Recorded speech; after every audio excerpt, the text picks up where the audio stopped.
अस्सलामुअलैकुम। आज की इस वीडियो में हम बात करेंगे ग्रेविबिनान इंजेक्शन के बारे में। ग्रेविबिनान इंजेक्शन एक हार्मोनल इंजेक्शन थेरेपी है जो कि दो मेडिसिन्स का कॉम्बिनेशन है। इसमें एक्टिव इंग्रेडिएंट्स हाइड्रोक्सी प्रोजेस्टेरोन और स्ट्राइडल वेलेरेट होते हैं। स्ट्राइडल वेलेरेट को आसान अल्फाज में ये एस्ट्रोजन हार्मोन भी कहलाता है। एस्ट्रोजन हार्मोन 1933 में डिस्कवर किया और इसके बाद मेडिसिनल यूज़ किया गया।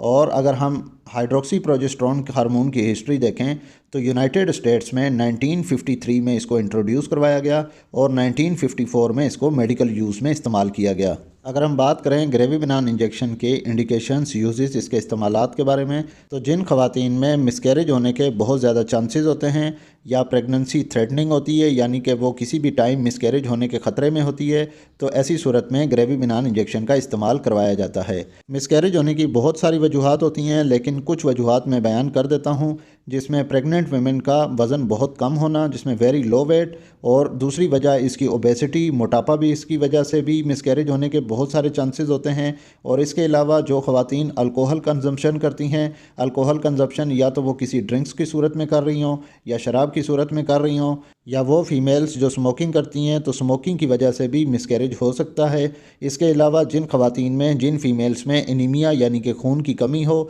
तो खून की कमी सबसे बड़ी वजह होती है जिसकी वजह से मिसकैरेज हो जाता है, यानी कि प्रेगनेंसी ज़ाया हो जाती है। इसके अलावा अगर किसी फ़ीमेल में यूटीआई यानी यूरिनरी ट्रैक्ट इन्फेक्शन, पेशाब के रास्ते में इन्फेक्शन हो जाए, तो उस इन्फेक्शन की सूरत में भी ये वजह हो सकती है कि वो मिसकैरेज कर सकती है, यानी कि प्रेगनेंसी को ज़ाया कर सकती है। अब ग्रेविबिनान इंजेक्शन का जो सबसे ज़्यादा इस्तेमाल किया जाता है वो मिसकैरेज में ही किया जाता है, लेकिन प्रीवियस हिस्ट्री देखकर, यानी कि पहले एक बार, दो बार, तीन बार मिसकैरेज हुआ हो, और अगर पहले हिस्ट्री आ रही हो तो जैसे ही प्रेगनेंसी होती है तो स्कैन करके अगर वो अपनी सही पोजीशन में हो, यानी कि यूट्रस में हो, तो फिर ग्रेविबिनान इंजेक्शन का ऐसी ख़वातीन में इस्तेमाल करवाया जाता है ताकि मिसकैरेज होने के चांसेस ना हो और प्रेगनेंसी ज़ाया ना हो। तो ग्रेविबिनान इंजेक्शन प्रेगनेंसी को सपोर्ट करता है।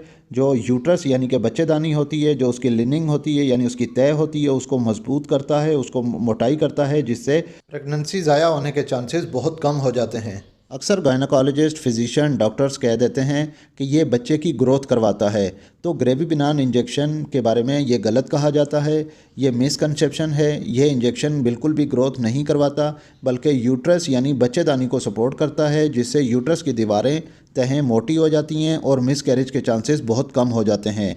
ये जो ग्रोथ करवाने वाली बात है, शायद कुछ डॉक्टर्स आपको आसान अल्फाज में समझा देते हैं, जिससे आप इस इंजेक्शन में बेहतियाती ना बरतें। ये इंजेक्शन टाइम पे लगवा लें, और ये इंजेक्शन प्रेगनेंसी को सपोर्ट करता है। सपोर्ट करने और ग्रोथ कराने में बहुत फ़र्क है। ग्रोथ कराने का ये मकसद है कि एक चीज़ मुकम्मल हो नहीं रही या बन नहीं रही, और ये इंजेक्शन लगाने से वो बनना स्टार्ट हो जाएगी या उसमें धड़कन आ जाएगी, तो ऐसा बिल्कुल भी नहीं होता। प्रोजेस्टेरोन हार्मोन यानी ग्रेविबिनान इंजेक्शन का मतलब ये है कि ये प्रेगनेंसी को मजबूती देना और हमल को अपनी जगह पे टिकाए रखना। बस ग्रेविबिनान इंजेक्शन देने का असल मकसद ये होता है। अब हर प्रेग्नेंट वीमेन यानी हामला ख़वातीन ये सोचने और करने पे मजबूर होगी कि ये इंजेक्शन तो प्रेगनेंसी के लिए फ़ायदेमंद है और इसको लाजमी लगवा लेना चाहिए। तो ये बात भी जहन नशीन कर लें कि प्रेगनेंसी में हर मेडिसन बहुत ही मजबूरी में दी जाती है, क्योंकि प्रेगनेंसी में कोई भी मेडिसन इस्तेमाल की जाए, उस मेडिसन का किसी न किसी सूरत कोई ना कोई साइड इफ़ेक्ट होता है। इसलिए ज़्यादातर यही कोशिश की जाती है कि प्रेगनेंसी में ऐसी कोई भी मेडिसिन इस्तेमाल ना की जाए जिससे माँ या बच्चे को कोई नुकसान पहुँचाए। ग्रेविबिनान इंजेक्शन भी उन्हीं प्रेग्नेंट वीमेंस को इस्तेमाल करवाया जाता है जिनमें पहले मिसकैरेज की हिस्ट्री हो। प्रेगनेंसी होते ही ज़ाया हो जाती है, तो ग्रेविबिनान इंजेक्शन इसीलिए दिया जाता है, तो प्रेगनेंसी के दौरान ब्लीडिंग ना हो और बच्चेदानी का मुंह बंद किए रखे ताकि प्रेगनेंसी टिकी रहे। हम बार बार मिसकैरेज की बात तो कर रहे हैं, यानी प्रेगनेंसी ज़ाया होने की बात तो कर रहे हैं, तो हम साइन ऑफ सिम्टम्स भी देख लेते हैं कि मिसकैरेजेस के क्या साइन सिम्टम्स हो सकते हैं। अगर किसी पेशेंट में थ्रेटन मिसकैरेज हो, यानी हामला ख़वातीन प्रेग्नेंट वुमेन में मिसकैरेज थ्रेटन हो, तो सबसे पहले उसको एब्डोमिनल क्रैम्प्स होंगे, वेजाइनल ब्लीडिंग हो सकती है, और टिश्यूज़ आएंगे, यानी कि लोथड़ों का निकलना वेजाइने के रास्ते से ये होता है। तो ये साइन सिम्टम्स जो हैं ये मिसकैरेज होने के साइंस होते हैं, मिसकैरेज होने के साइन सिम्टम्स होती हैं। ये अलामात अगर प्रेगनेंसी के दौरान आ जाएं तो ये प्रेगनेंसी को ज़ाया कर सकती हैं।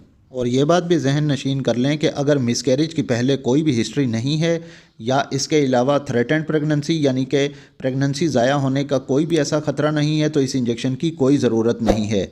अगर हम बात करें हेल्दी प्रेगनेंसी की तो प्रेगनेंसी होने के फ़ौरन बाद फर्स्ट 3 मंथ्स में फोलिक एसिड लेना लाजमी है, क्योंकि फोलिक एसिड अगर इस्तेमाल ना की जाए तो वो बच्चे में बर्थ डिफेक्ट कर सकती है, जिसमें एक सबसे बड़ी बीमारी न्यूरल ट्यूब डिफेक्ट ही है। अगर जिस्म में फोलिक एसिड की डेफिशिएंसी हो तो जब बच्चा मुकम्मल बन रहा होता है तो उसकी स्पाइन मुकम्मल तौर पे बंद नहीं होती, तो ये पैदाइश के वक़्त ये बीमारी न्यूरल ट्यूब डिफेक्ट, जिसमें बच्चे का दिमाग और रीढ़ की हड्डी यानी स्पाइनल कार्ड मुतासर होता है, जिसकी वजह से बच्चा सारी ज़िंदगी के लिए माजूर रहता है। तो कंसीविंग के फ़ौरन बाद ही फोलिक एसिड स्टार्ट कर देनी चाहिए। फोलिक एसिड लेने का सही तरीक़ाकार क्या है, इस पर मैंने एक कंप्लीट वीडियो बनाई है। आप मेरे यूट्यूब चैनल मेडी हेल्थ इंटरप्राइजेज़ पे विज़िट करके वो कंप्लीट वीडियो देख सकते हैं, उसका सही तरीका इस्तेमाल क्या है, क्योंकि फोलिक एसिड का इस्तेमाल कंसीव होने से पहले ही स्टार्ट कर दिया जाता है। पहले 3 महीनों में सिर्फ फोलिक एसिड और कैल्शियम चाहिए होती है, और अगर किसी पेशेंट में वोमिटिंग बहुत ज़्यादा हो, नोज़िया बहुत ज़्यादा हो, मतली हो रही हो, दिल ख़राब हो रहा हो, तो एंटी एमेटिक ड्रग्स यानी कि ऐसी अद्वियात दी जाती हैं जिससे उल्टी को रोका जा सके और मतली को रोका जा सके। अदरवाइज़ और किसी मेडिसिन की ज़रूरत नहीं होती। अब हम बात करते हैं ग्रेविबिनान इंजेक्शन के डोज के बारे में। तो ग्रेविबिनान इंजेक्शन 2 स्ट्रेंथ्स में मार्केट में अवेलेबल है, जिसमें 1 ml और 2 ml, लेकिन 2 ml का ज़्यादा इस्तेमाल किया जाता है। अब 1 ml और 2 ml ये डिपेंड करता है डॉक्टर्स पे। डॉक्टर रिस्क फैक्टर्स देखती है और उसी के हिसाब से ही इसका डोज एडजस्ट किया जाता है। और गायनेकोलॉजिस्ट अर्ली प्रेगनेंसी यानी कि 5th वीक्स यानी कि 1.5 महीने की अगर प्रेगनेंसी हो तो इसको स्टार्ट कर दिया जाता है, या 20th वीक में इसको स्टार्ट किया जाता है। और ये डिपेंड करता है पेशेंट की कंडीशन पे, थ्रेटनिंग अबॉर्शन यानी कि मिसकैरेज होने का कितना ख़तरा है या प्रीवियस हिस्ट्री क्या है, उसी के हिसाब से ये इंजेक्शन 5 to 6 मंथ प्रेगनेंसी में कंटिन्यू किया जाता है। ऐसे पेशेंट्स जो हाई रिस्क होते हैं तो ऐसी फ़ीमेल्स प्रेग्नेंट मदर्स में भी ग्रेविबिनान इंजेक्शन 8वें महीने तक मुसलसल दिया जाता है। ग्रेविबिनान इंजेक्शन इंट्रामस्कुलर दिया जाता है, जो कि हिप मसल पे लगाया जाता है, जिसको ग्लूटियल मसल कहा जाता है। और इसको ग्लूटियल मसल्स में ही लगाना चाहिए, यानी इसको हिप पे ही लगाना चाहिए, क्योंकि ये ऑयल बेस इंजेक्शन होता है तो ये बहुत ज़्यादा पेनफुल होता है। तो इसलिए हिप मसल्स में मसल ज़्यादा होते हैं तो वहीं पे ही इस इंजेक्शन का इस्तेमाल ठीक है। और इस इंजेक्शन को हफ्ते में 1 बार लगाया जाता है, यानी कि इस इंजेक्शन को हर हफ्ते बाद 1 इंजेक्शन, वो डोज डिपेंड करता है डॉक्टर का कि 1 ml दिया जाना चाहिए या 2 ml। तो ये हफ्ते में 1 बार इंजेक्शन लगाया जाता है। अब हम बात करते हैं कि ग्रेविबिनान इंजेक्शन को किन फीमेल्स में इस्तेमाल नहीं करवाया जाता।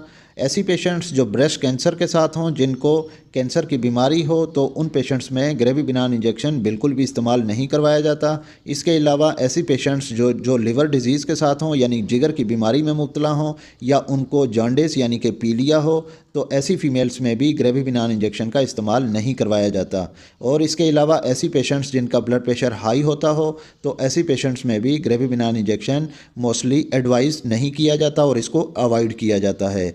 और इसके अलावा जिनकी प्रीवियस हिस्ट्री हो ब्लड क्लॉट की, ब्लड क्लॉट में भी इस ग्रेविबिनान इंजेक्शन का इस्तेमाल नहीं करवाया जाता। और अगर इस्तेमाल करवाया भी जाए तो ब्लड क्लॉट को ट्रीट करने के लिए खून पतला करने वाली मेडिसिन्स का भी साथ साथ इस्तेमाल करवाया जाता है।